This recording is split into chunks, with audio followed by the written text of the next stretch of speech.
Praise the lord. ఈరోజు మనం 38వ కీర్తన చదువుకుందాం. యెహోవా, కోపోద్రేకము చేత నన్ను గద్దింపకము, నీ ఉగ్రత చేత నన్ను శిక్షింపకము. నీ బాణములు నాలో గట్టిగా నాటియున్నవి, నీ చెయ్యి నా మీద భారంగానున్నది. నీ కోపాగ్ని వలన ఆరోగ్యము నా శరీరమును విడిచిపోయెను. నా పాపమును బట్టి నా ఎముకలలో స్వస్థత లేదు. నా దోషములు నా తల మీదుగా పొర్లిపోయినవి. నేను మోయలేని బరువు వలె అవి నా మీద మోయబడి ఉన్నవి. నా మూర్ఖత వలన కలిగిన నా గాయములు దుర్వాసన గలవై స్రవించుచున్నవి. నేను శ్రమచేత మిక్కిలి కృంగి ఉన్నాను. దినమెల్లా దుఃఖాకాంతుడినై సంచరించుచున్నాను. నా నడుము తాపముతో నిండియున్నది. నా శరీరములో ఆరోగ్యము లేదు.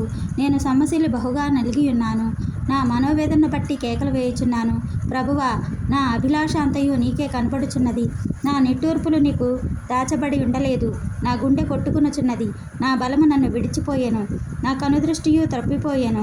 నా స్నేహితులను నా చెలికాండులు నా తెగులు చూచి ఎడమగా నిలుచుచున్నారు. నా బంధువులు దూరంగా నిలుచుచున్నారు. నా ప్రాణము తీయజూచువారు ఉరులు కొట్టుచున్నారు.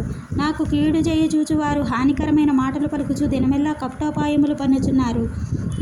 చెవిటివాడనైనట్టు నేను వెనుకయున్నాను. మోగవాడైనట్టు నోరు తెరుచుట మాని తిని. ఆమెన్.